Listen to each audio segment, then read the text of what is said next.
What is going on, everybody? It's your observant lineman, Uche Nwaneri, and this is a Tiermaker stream, the Week 16 NFL Tiermaker stream. Appreciate everybody for coming in today to check out the Tiermaker. Now, before we get started on that, kind of wanted to run by this article real quick. I'm sure you guys will be cool with checking out something that's a little bit ironic here. It's coming out of Bleacher Report as usual, and it has to do with none other than, you guessed it, Juju Smith-Schuster. Now, he's become something of a meme lately. This guy has taken to having a pregame warm-up dance on opposing teams' logos over the past 3 weeks.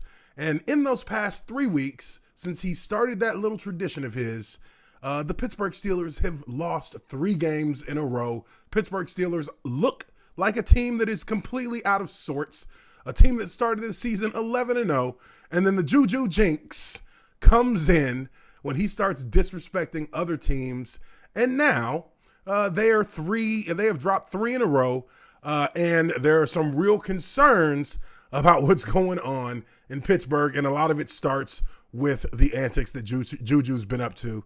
And I'll go through this quickly, but it says Steelers wide receiver Juju Smith-Schuster said Wednesday he's going to stop dancing on opponents' midfield logos before road games.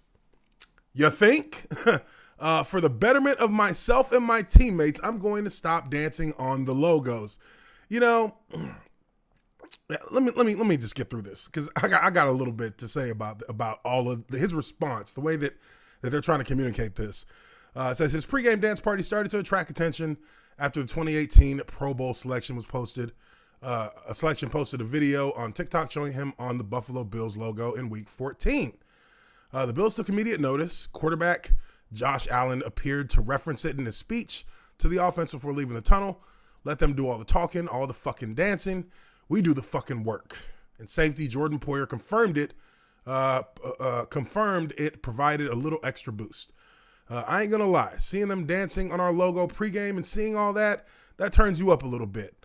Poyer told reporters after a 26-15 win over Pittsburgh. It kind of gives you a little second itch to come out and play with some extra fire, which is true. I mean, that's called billboard material. Like, you don't give your opponent, you don't give them motivation. You don't uplift them by disrespecting them and then waking up whatever extra aggression they may have inside. But Juju definitely decided that was the route he was going to take because they were an undefeated team, and somehow that means you're untouchable, so you can do what you want. Well, it's been 3 weeks doing what you want, 3 losses to show for it. Smith-Schuster said he'd been doing the dances for most of the season and didn't plan to stop, a comment he backed up by dancing on the Cincinnati Bengals logo before Monday's Week 15 clash. One thing I'll tell you guys, I'm not going to stop being myself, he said. I'm going to be the Juju I came to be, authentic. TikTok is a new platform that I use to stay in touch with my fans and grow. This is something I've been doing since the start of the season, mid-season. I'm not going to stop doing it. You see, and that's where this entire social media culture kind of goes wrong. This is where a player who should be focused on his work, player who should be focused on his job at a critical point in the season, when him doing his job should be more important to him than anything else he's doing out on the football field. Juju decides he's going to start making TikToks of all things, to communicate with his fans and to also at the same time piss off opponents, piss off opposing teams' fans. Like, you're doing nothing but creating an entire wall of animosity from everyone who's not a Steelers fan, because that's disrespectful. How many times have we seen during the course of football seasons when a player decides to go there and celebrate on a team's midfield logo? The most famous being Terrell Owens, when he decided after he scored in Dallas, he was going to get on the star in the middle of the field on the 50-yard line and do his TO celebration. And, of course, Roy Williams destroyed him for doing it, blasted him for doing it in the midfield. That's like That's akin to spitting in a man's face when you jump on a team's logo and start doing things like that, start doing antics like that. I mean, that's kind of been that's one of those unwritten rules in football. You just don't do that. And of course, here is Juju being Juju, and we all know how that ended. At the end of the night, when they played a 2-10 Cincinnati Bengals team, and this clown came out there and got his ass completely demolished when he did that. I mean, he fumbled the ball, he lost the possession for the team, and hurt them directly, hurt them in a way that really came about directly because of his antics on the field before the game. But it says here, this time it was the Bengal safety, Brendan Bell, hinting Smith-Schuster provided motivation. I see 19, Bell told reporters, with a smile about what he saw before a big hit on the wide receiver. I'm not a boastful guy, man. I just go out there and let my play do the talking. It just happened that it comes to that. I'm just playing football, man. I'm just going out there and trying to make a play. Steelers coach Mike Tomlin, who's downplayed any motivational edge that could be gained from dancing, which, I mean, that's complete bullshit. Come on, Tomlin. You know damn well every coach in sports, every coach in any team sport knows that when you antagonize your opponent, you're motivating them to kick your ass. And that's what's happened to them 3 weeks in a row. 3 weeks in a row. Tuesday, he did plan to discuss the situation with his star receiver, though. I am aware of it, and I do plan to talk to Juju. But we're professionals. I doubt any of those antics and things of that nature are legitimate motivating factors as you step into professional stadiums. It's about respect. Yeah, it's about respect. And when you don't respect your opponent, you provide them with the motivation to disrespect you. And that's what they did. Juju caught the ball, middle of the field, got him a nice little hospital pass, got blown up, fumbled the ball. Cincinnati takes over. I mean, that was like one of those moments where it's just completely ironic. This is the guy who was dancing, acting a fool before the game. Now in the gridiron, on the battlefield, so to speak. When he gets his opportunity to shine, he gets completely destroyed. So not much sympathy or empathy for Juju and how he's affected his team's ability to win games. So finish this out, says, few things irk coaches more than potential distractions, especially when a team that previously looked like a title contender has lost 3 straight games, including a surprising upset to the Bengals, who entered Monday's game with a 2-10-1 record. So while Smith-Schuster dancing was a harmless bit of fun before kickoff, it's no surprise that the dance exhibition has been discontinued for the rest of the year as the Steelers seek to regain championship form. And they will Pittsburgh's final road game of the regular season comes week 17 when it visits First Energy Stadium to take on the Cleveland Browns in a game that could decide the AFC North. And don't we all know that to be true? This guy is he was playing with fire the whole time. He was playing with fire, and he put himself in a position where now he looks like a fool. And now the Pittsburgh Steelers are going to be fighting just to keep their wits about them as we go into the final few weeks of the season. Now, with all that being said, let's go ahead and get to our tier maker. Last week, man, couple of bad calls. I mean, there were a couple of big surprises, obviously, from last week's football action. It was crazy. One, we all know about the Rams giving it up to the Jets, which, in turn destroyed the Jets' tank.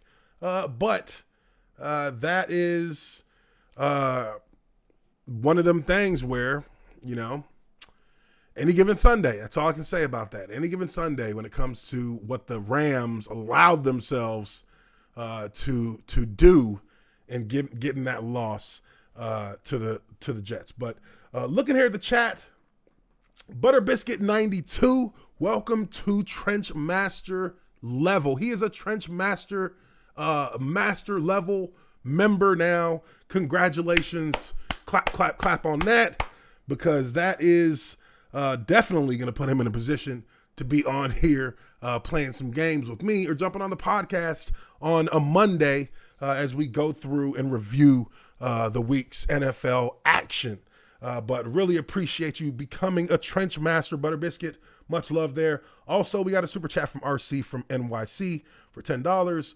Says, what's up, Uche? What's up, chat? Merry Christmas and happy holidays to all. And same to you, my friend. Merry Christmas, happy holidays. Hope that everyone is doing well.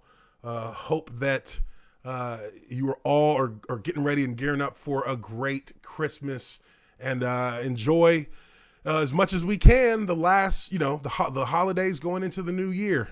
2020 has been a hell of a year. Been a lot of crazy things going on. We should all be thankful and be grateful that we're able to, sit here at a table and, talk to you guys. You guys are able to sit at your places and watch my Tiermaker podcast.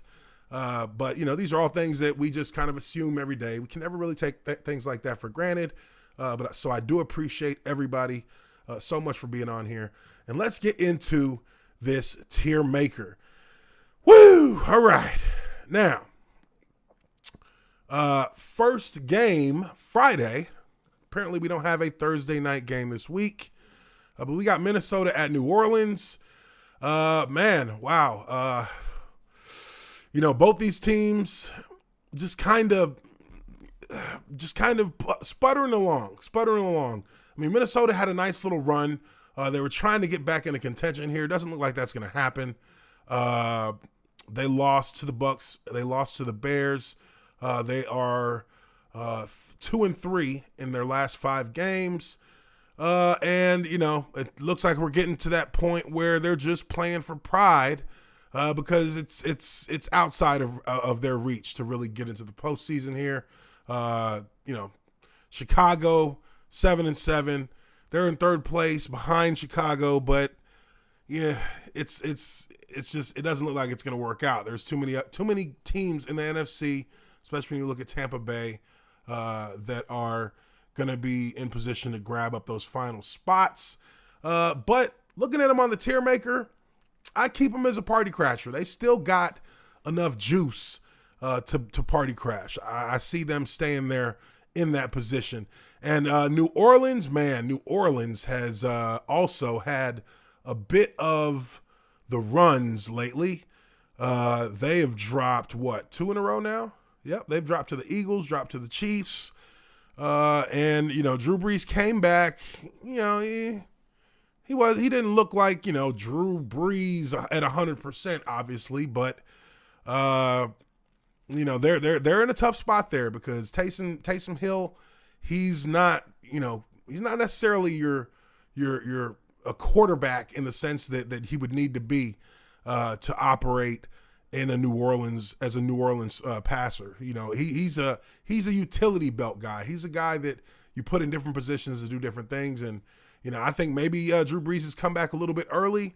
Maybe he's not totally ready to perform at the level he's going to need to perform to get into the best position for the playoffs. And they're going into this thing limping. So 2 losses in a row. I'll keep them at good for a cameo. I'm actually going to pick Minnesota in this game. I'm going to pick Minnesota for the win.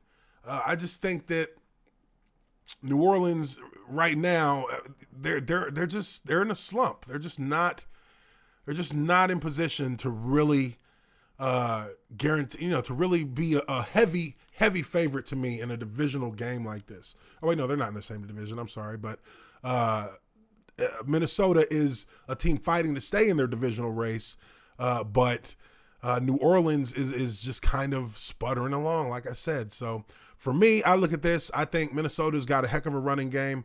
That's going to be something that they're going to try and use to keep New Orleans off the field as much as possible. They can score with that running game. They can score with their passing game.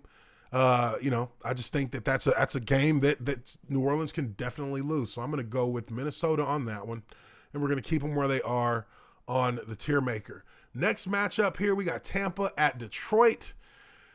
Whew, I hate to want to call this a shoo-in for Tampa, just because I've seen what can happen when obviously you have a team that's maybe not as good or shouldn't beat a team that's clearly better man for man, and that team still loses anyway. So Tampa is going to be an interesting game. I think that Tampa gets this win. I think the Lions are just really kind of trying to just play it out, get this thing over with. And Tampa is actually playing with the purpose. Postseason is the aim, and they are on track to get that wild card spot. So definitely is going to be interesting to see how they fare once we get into the postseason.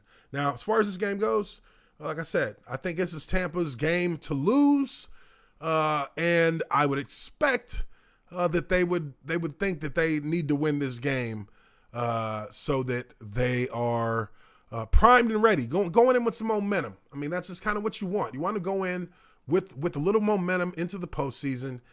You don't want to be trying to fix issues necessarily when you're getting ready for the second season, the postseason. So Tampa, I'm going to keep Tampa. I'm going to move Tampa up into the good for a cameo spot just because they're getting wins right now. Obviously in their division, New Orleans dropped a couple in a row. So, they're able to creep up there.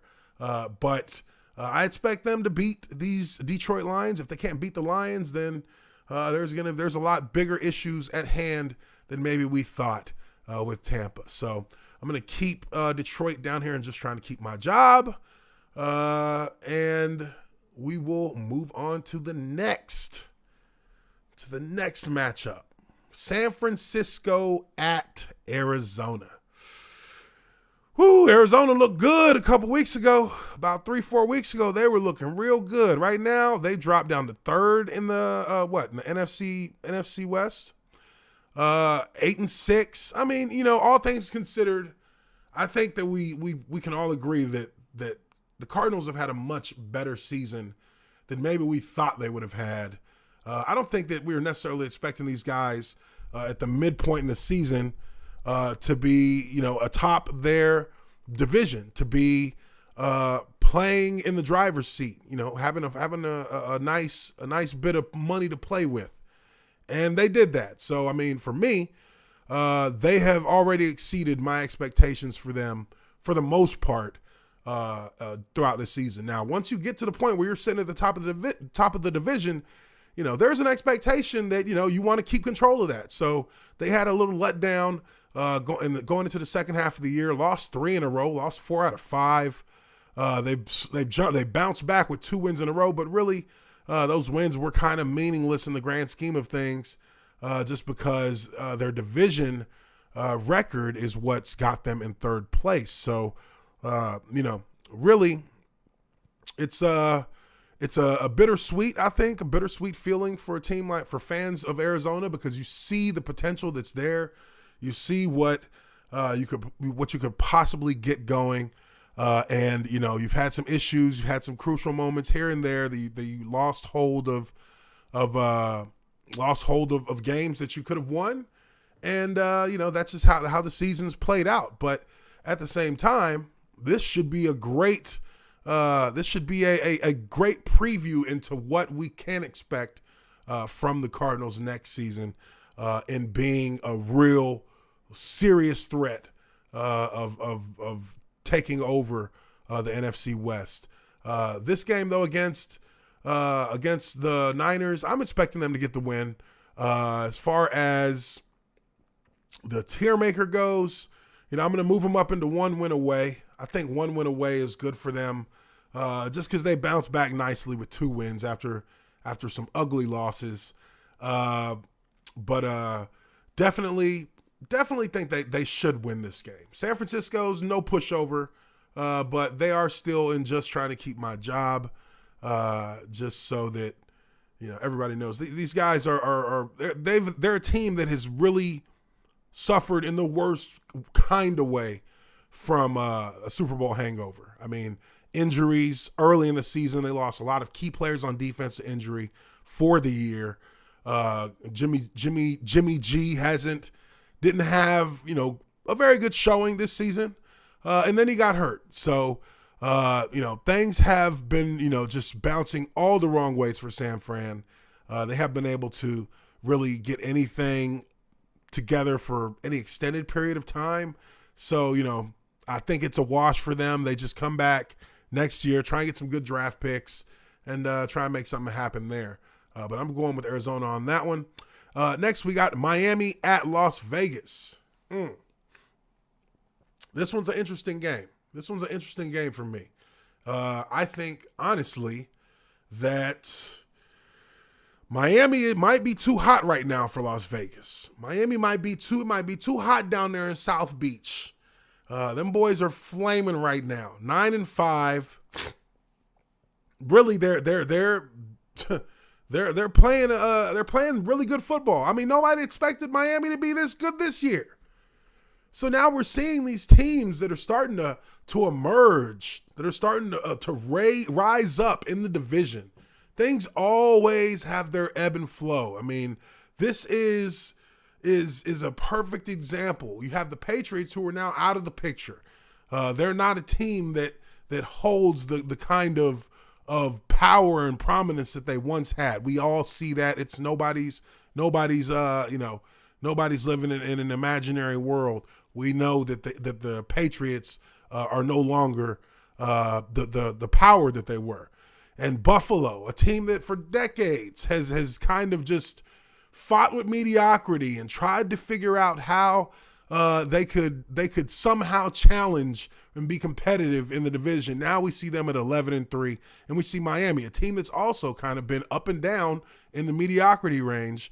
And now we see them put together a couple of surprising seasons, at least in the second half last year.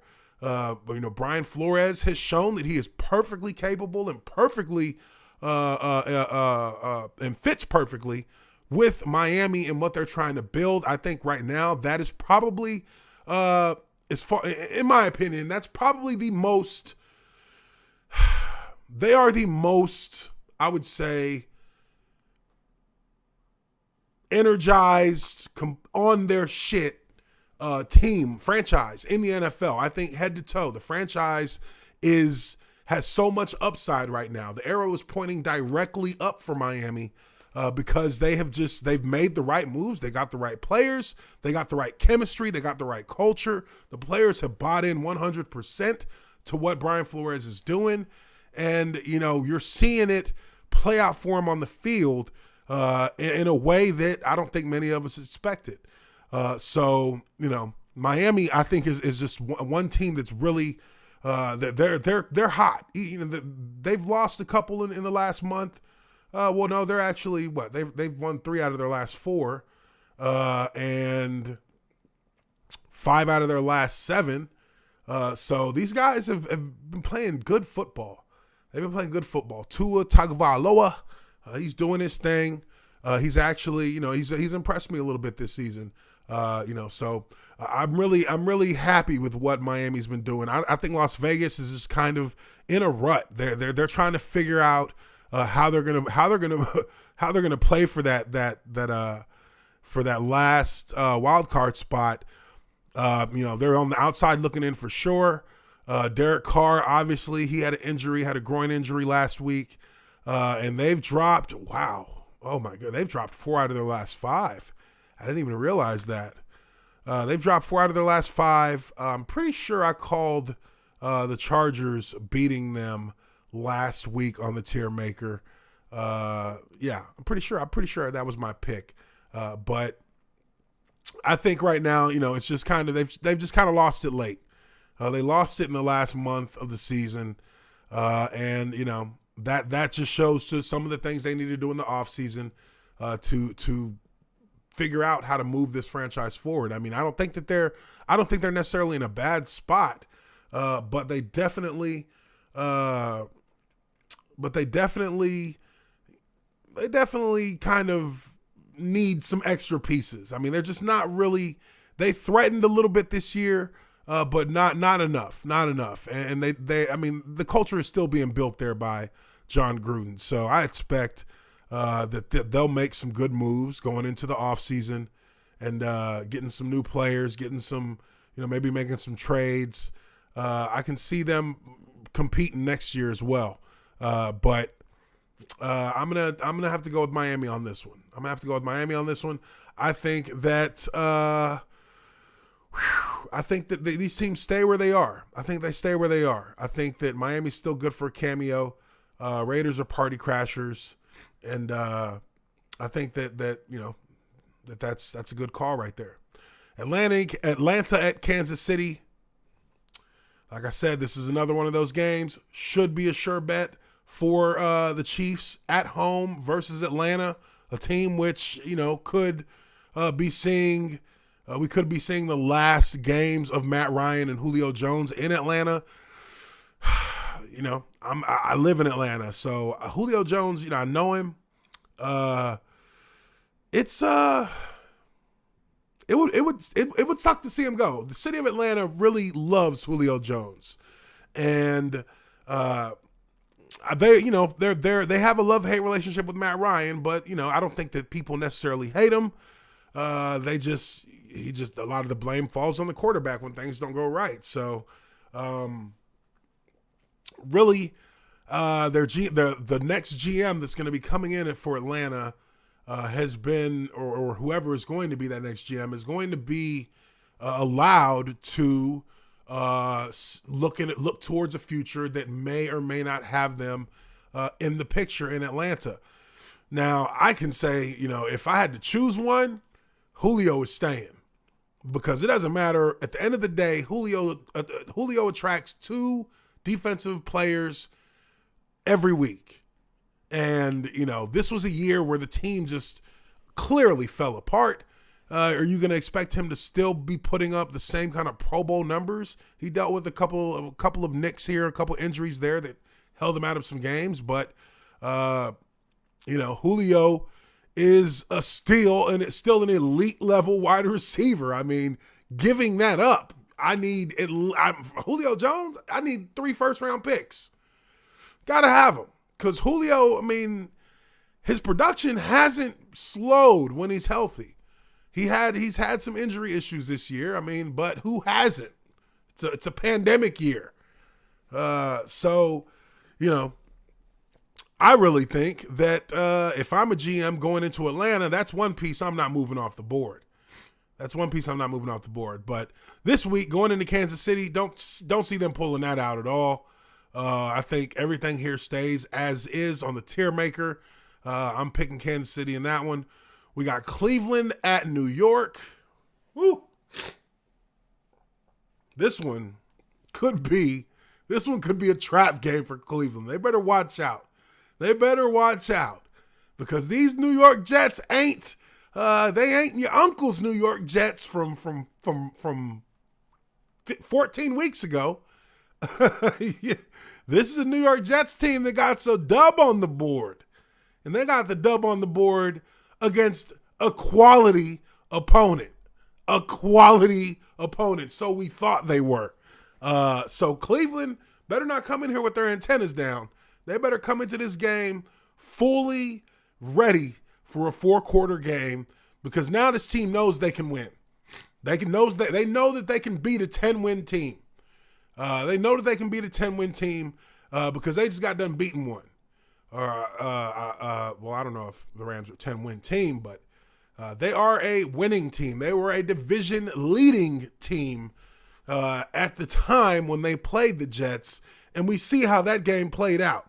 The Jets could very well be party crashers this week, guys. What do y'all think? Do the Jets move up to party crasher for week 16? Let me know in the chat, because I'm not moving them unless I see people requesting them to be moved. I think they might be party crashers, maybe just this week, but I think they might be party crashers.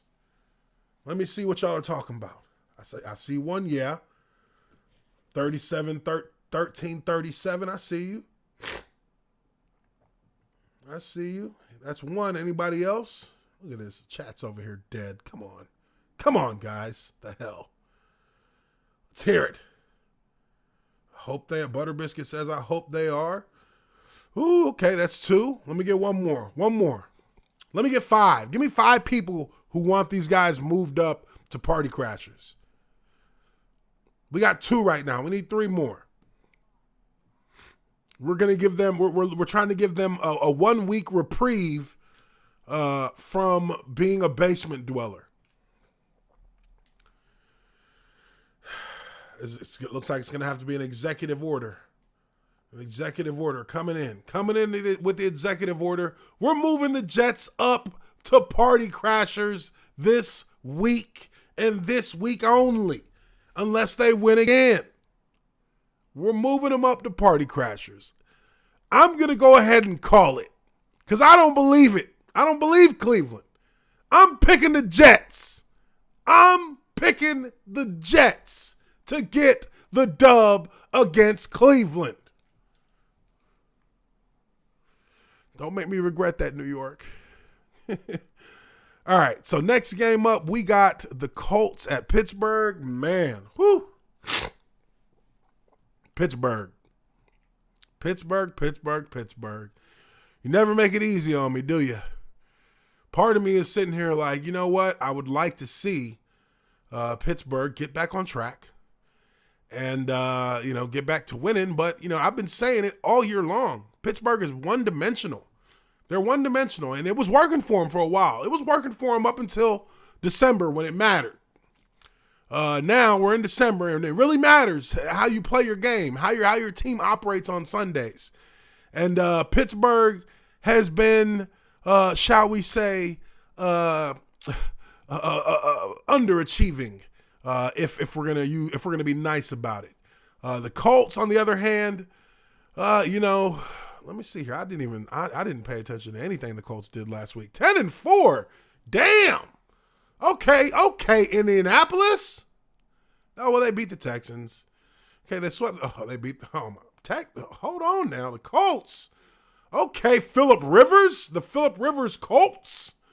These cats have been quietly doing the damn thing. 5 out of their last 6.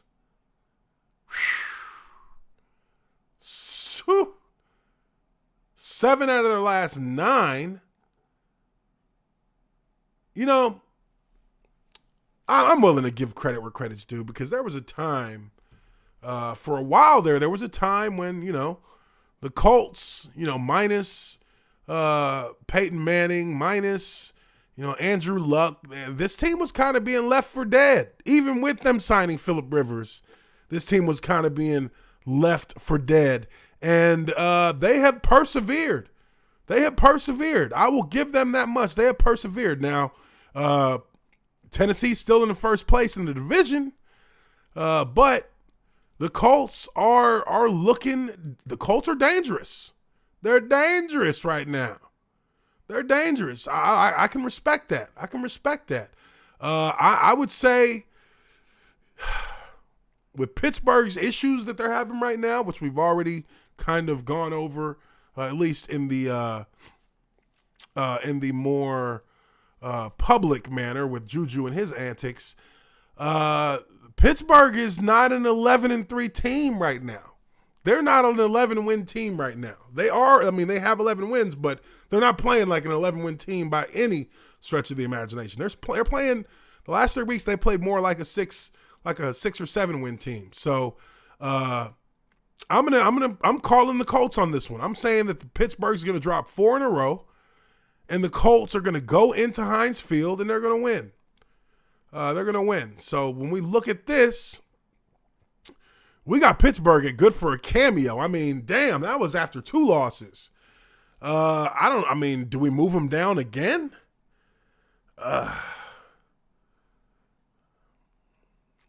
That's a tough one. I'm trying to weigh the options in my head because they still got 11 wins, but man, it's not looking good for these guys. They've dropped 3 in a row, and they're playing against a team that's on fire right now. A team that has a running game, which Pittsburgh does not. Pittsburgh absolutely does not. Big Ben's going to be dropping back a lot, and that defensive line from Indianapolis has got a heck of a pass rush. They're going to be on his ass. So, as I look at it and think about it, I mean, I can't move them lower than where they are right now, but they are teetering. I can't move them lower than they are right now. I don't think I can move them lower for the rest of the season, because they got 11 wins. But this is as low as you can go. Good for a cameo, which means it don't even matter if you get a home game for your playoff game. You might be out in the first game. The Colts, absolutely, they're moving up to should have a shot. And that's just against, for these Steelers this week. I think that with the wins that they've had, with the wins that the Colts have had, I mean, what? 3 in a row. They beat the Packers, and they beat the Titans one time. They got stomped the second time, but they beat them.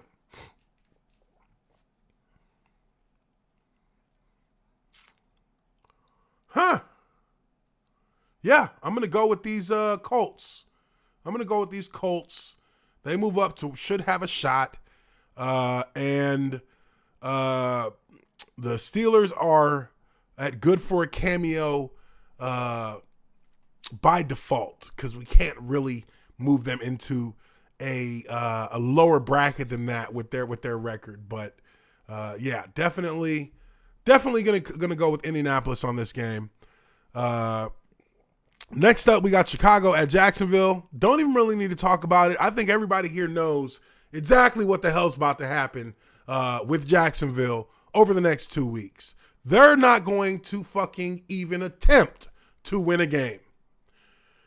Now, for the players, for the coaches out there, look, they're going to go out there and do their job. They're going to go out there and try to win.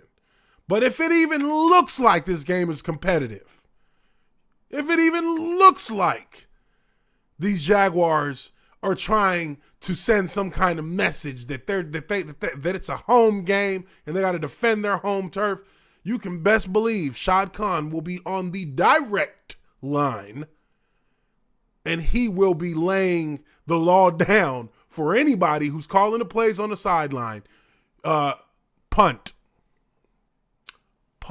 the ball. What they're going to say then? There's no way in hell that Jacksonville is going to allow themselves with a 1-13 record.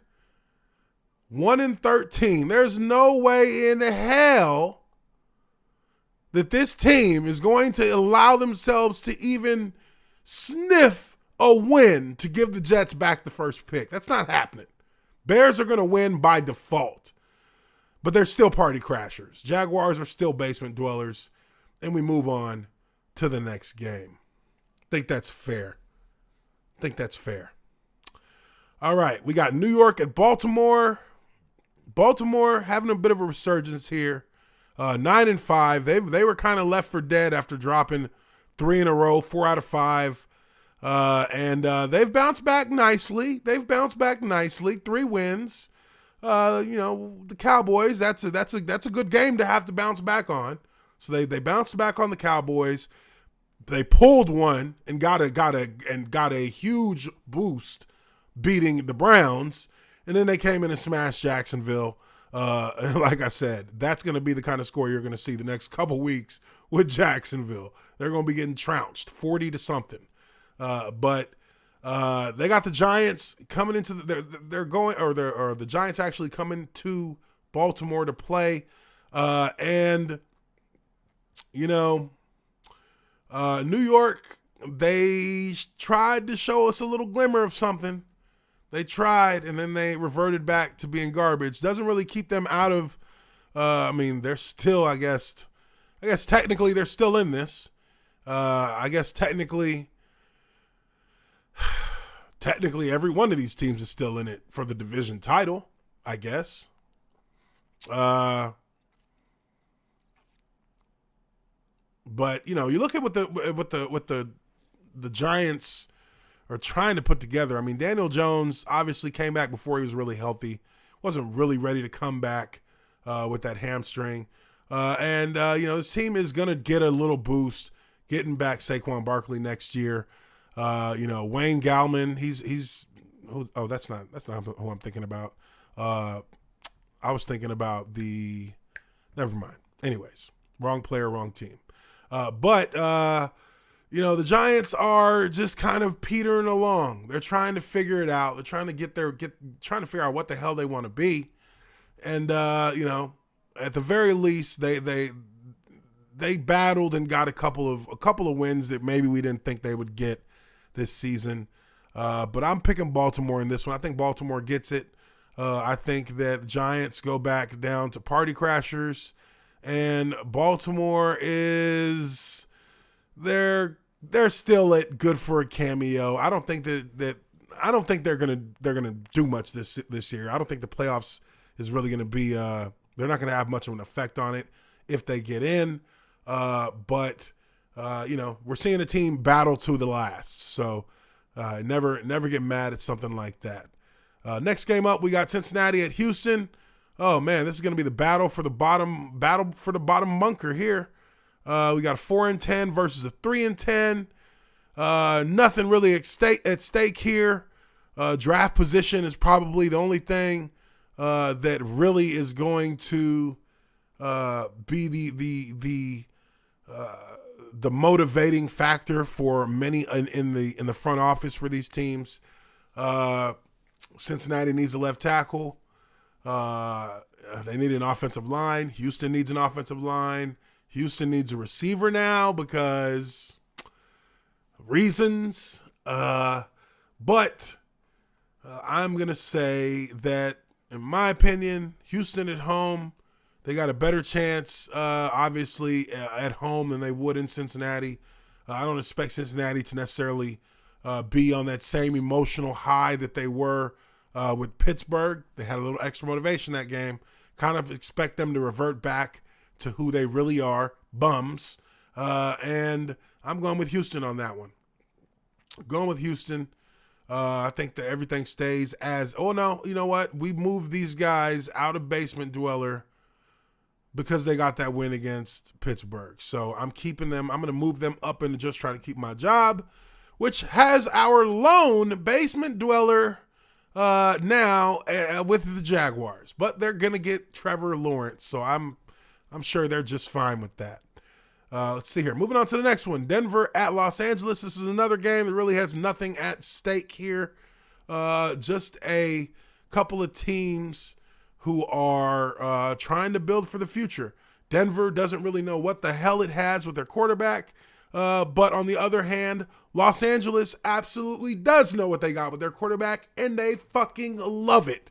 So this is a team that is going to be looking to build on this season's emergence of Justin Herbert at the quarterback position. Travarius Jackson, feel bad for the guy, but, at the same time, this is the way football can be. And I think that at the end of the day, this was going to be an inevitable thing. Justin Herbert has shown that he has the ability to carry this team, literally. He made some unbelievable throws against the Raiders and, set his team up for victory. The guy has it. So, hats off to him, Travarius Jackson. Hopefully, he can get, hopefully they keep him in the stable, pay him a little money, and you have a viable backup. And unless another team wants to pay some extra money to get him off your hands, then I would say, if you're the Chargers, keep him and keep him ready. Keep him ready by giving him some bread, give him a little bit of money, and keep him on the roster. But with this game, I'm going with the Chargers. I like these Chargers. I've said it from week 1, or from week 3 rather, when I saw Herbert playing. The kid is lights out. Denver, it's a wrap for them. We all know that it's just a matter of, let's get through the season, really, for both these teams. But they're probably going to have both teams are going to be making moves in the offseason, but Denver is going to have a lot of things to figure out in the offseason, I would say, more so than the Chargers. I'm going with the Chargers on this one. Looking here on the Tiermaker, I think that I keep these teams where they are. I think they just stay where they are. I think that where you are now in this week 16, you're probably not moving. You're not taking big leaps up or down any which way. One level up, one level down. But we know who these teams are now. We know who they are. Next up, Carolina at Washington. Carolina at Washington. They're going without Christian McCaffrey again. He's doubtful for this week. Washington is riding a wave right now. They have a defense that is tops in the NFL. They have an offense. They have one. They're 6-8. This is a team that they came out of nowhere kind of with this little streak they went on. They almost beat Seattle. They almost beat them. They picked 4 in a row. One of them being the Steelers. And this team is in the top of the division. This team is going to be in the playoffs if they keep winning. It's crazy. This NFC East, whoever would have thought it would have came down to being such a garbage division this year in football. I don't think we necessarily saw it playing out like this, but here we are. Washington, the redacted team, the team with no name, is the top team in the division.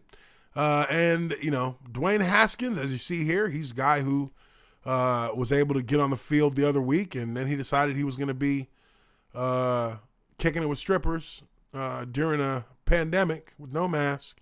He's been fined $40,000 by the team, and he's no longer a captain. So that's kind of fitting with how his years played out.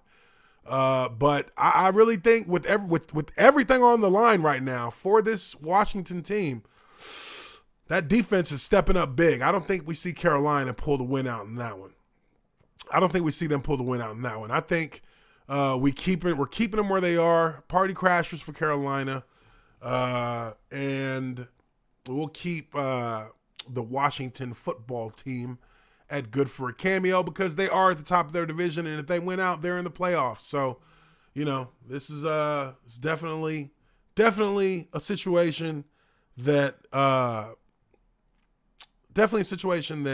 that can definitely play out very well for them if they are able to hold on. But I'm going with them for this one. Philadelphia at Dallas. Okay, so Dallas is playing for something. They're playing for something. There is an outside chance. They've already lost. Well, no, they're not actually. They would need Washington to lose out, and they need to win out to get in. Which, it's not outside of the realm of possibility, but with a defense like Dallas's defense, that's not too. I don't think that's too far of a. I don't think that's too. I think that might be too tall of an order for these Cowboys. Honestly, Eagles are looking good with Jalen Hurts. They've played a lot better than they had over the course of the season with Carson Wentz. I think that Philadelphia might, they may be moving past Carson Wentz, but the problem that arises now is what do you do with the money that he's going to cost to get rid of, that it's going to cost you to get rid of him? This guy is $100 million quarterback who's garbage, and going to have to figure out a way to unload that money.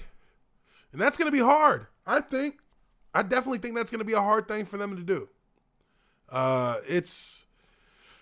They're between a rock and a hard place right now. And I won't say there's no team that'll take Carson Wentz, but it'll be awfully hard for a team to take on that contract. So there's going to be a lot of there's going to be some scenarios I think get played out with these Philadelphia Eagles in order to figure out where they go from here with Carson Wentz. But I'm going to go with these Eagles. I think these Eagles are going to get it done. I think Jalen Hurts is going to continue to at least show the potential that he has as a quarterback. And I'm going to keep these teams where they are. I think that Eagles are just party crashers. If they beat Dallas, that'll most definitely seal the deal, I would assume. But Dallas is still, even with a couple of wins to kind of look like they got their shit back together, we know that Dallas has some issues. So going with Philly there. Next up, we got Los Angeles at Seattle. This is gonna be a huge game. This is a huge game. Seattle is back in first place. They can thank the Chargers for that. I mean, I'm sorry. They can thank the Rams for that because those bums just gave it all the way up. And Seattle has quietly kind of started to pick up some steam. They had a little patch during the season here where they were chugging along. They lost 3 out of 4, and then from there they went 4 out of 5. Only lost to the Giants, and that was a bad loss. But they've come back with they bounced back from that with a 40-3 win over the Jets and a 20-15 win over the Washington football team. So they've quietly realigned themselves and gotten themselves back into position to be in control of it. And 10-4, they're looking good. And they're playing against the only team that can really has a shot in this division against them. And this game is where everything kind of boils. This is where it's going to boil down to, because the Seahawks lost to the Rams.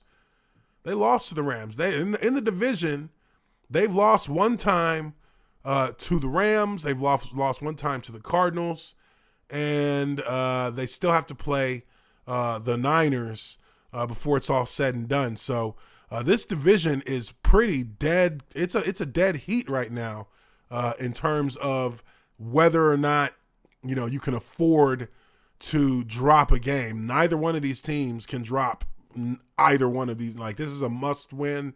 If there ever was a such thing as a must win for both of these teams, really.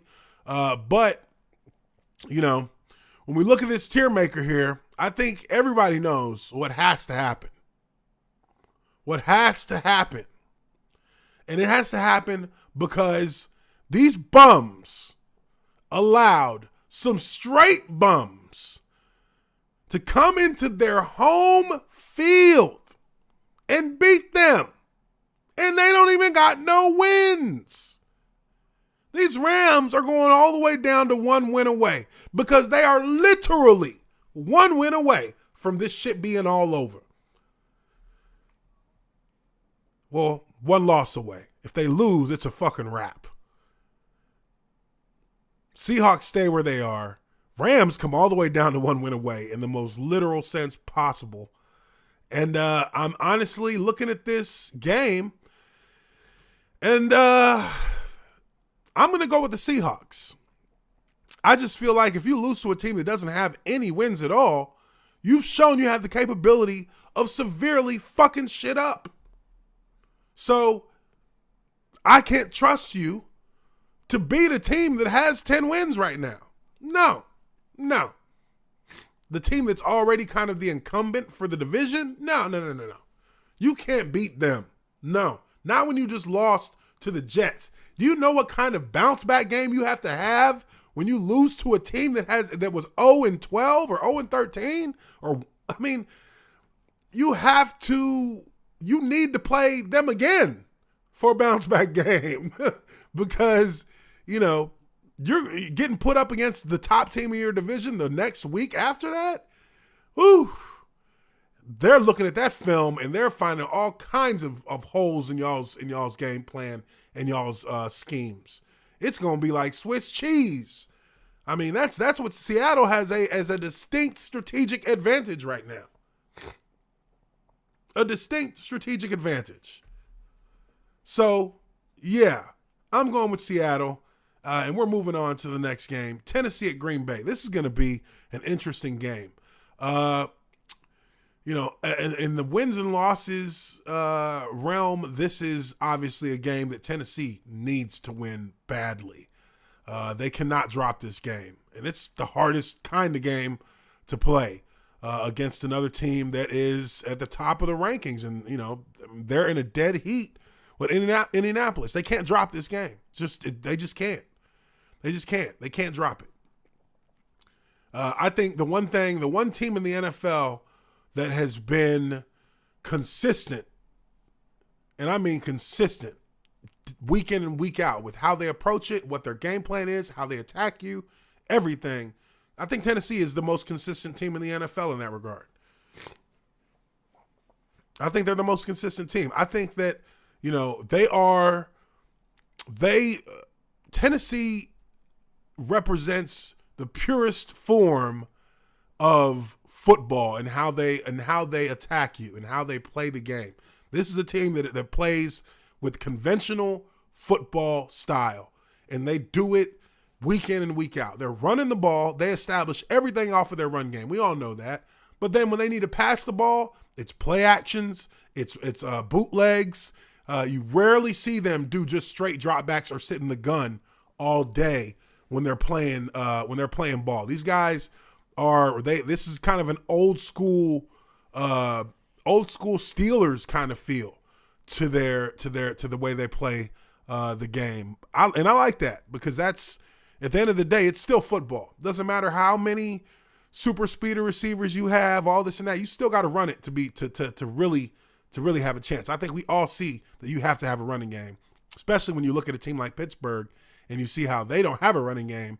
And while it looked all nice and sparkly for the first 11 weeks, it has since derailed quite significantly. And a lot of that has to do with the red flag that has been waving all season long, and that's the lack of a running game. Tennessee has a running game. It has one of the best in the NFL, and they're going into Green Bay against a defense that can give it to you. They can give it up. A defense they can go in and literally set the tone of the game with.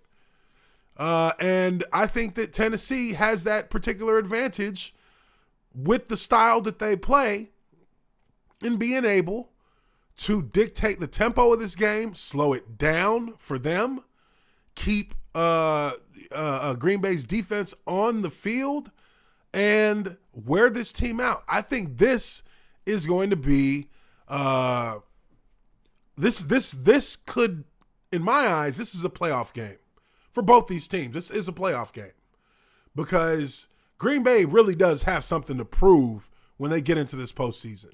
They have to prove that they're not just a great regular season team, because in the last however many years, 10, I think, since they won a Super Bowl, they have kind of just been a good regular season team that goes into the playoffs and gets their ass handed to them. That's kind of their reputation. And Tennessee has been the team in the last few years that we've seen. Tennessee's been the team that dismantles these great regular season teams. These multi, these 11, 12, 13 win playoff teams. 11-3. Looking to get, if they win out, they'll be 13-3. But this is an 11-3 team that is going to get probably the stiffest test, or it's going to be the measuring stick as to what we can expect from them in the postseason. It's coming this week. That's why it's a primetime game. That's why it's the 8:20 game, because this is gonna show you this is a playoff game before a playoff game, because there is still questions about Green Bay, regardless of what their regular season record is. When they're in the top position like this, there is a lot of questions, because it always comes down to, man, y'all's defense is gonna get wrecked. Man, Aaron Rodgers is gonna throw three or four picks. Man, it's that's kind of been the record. That's kind of been what we've been seeing in the last few years from Green Bay when it comes to the postseason. So this one is really this one's a hard one to call. This one's a hard one to call. But, I think, just in mind, the way I view how football should be played, Green Bay, they have a running game. They don't have a terrible running game, but they don't have a great running game. And they're a team that relies heavily on Aaron Rodgers. This team will go as Aaron Rodgers goes all day, all night. But I'm going with Tennessee in this game. I think Tennessee is in playoff mode because they're in a running with Indianapolis. They have somebody breathing down their neck in the division. And Green Bay, not so much. Not at all. Not at all. Green Bay is going to play this game out, knowing that it really doesn't affect them. It really doesn't affect their standings. I'm not saying that they're going to slouch in any way, but it's always in the back of your mind because you know the scenario before you step out on the field. You know what the scenario is. Everybody on the teams will know what their scenario is as far as the postseason is concerned. Tennessee knows that this ain't the week to even think about taking your foot off the pedal. It's 100% go all day. So I'm picking Tennessee. I think they have the grit to get that done. I think the team stay where they are on the Tiermaker, and and that's how we move forward on that. Now the Monday night game, Buffalo at New England. Woo! New England playing for nothing. Where are they? New England. You know what? Who'd they lose to last week? Who these bums lose to? Oh, come on. 6-8. They lost to the Dolphins. I mean, yeah. Oh, no, they're not. Oh, okay. Ha, ha, ha. Okay. This makes a lot of sense now. Wow.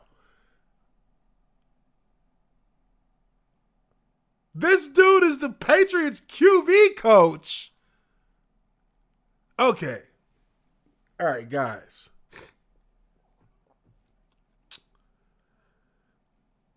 Jed Fish. This guy here is Jed Fish. Jed Fish was the offensive coordinator in Jacksonville in 2013 with Gus Bradley as the head coach. This dude was a first-year NFL coach and an offensive coordinator in 2013. And he had Blaine Gabbert out here looking foolish, calling these ridiculous college plays that don't work in the NFL.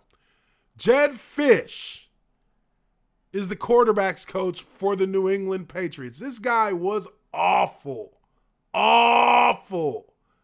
in Jacksonville. Oh my gosh. Oh my goodness. To see his face and to just have that whole flashback. This guy is just, he's just not, no. This makes a lot of sense. Now this makes a lot of sense why why their quarterback looks so shitty. I know part of it has to do with this guy.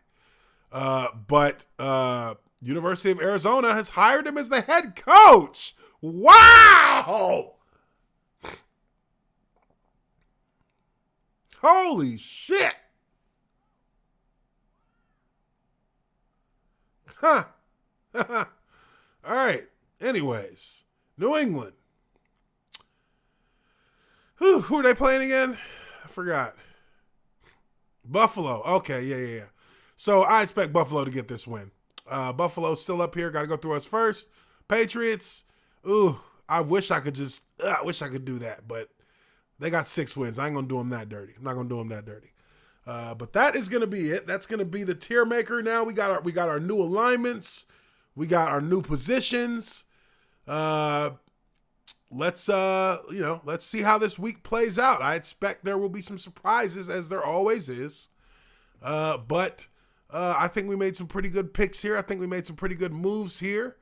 And I think that's a good way to move forward and to bring this thing to a close. So everybody here, really do appreciate y'all for being on the Tiermaker.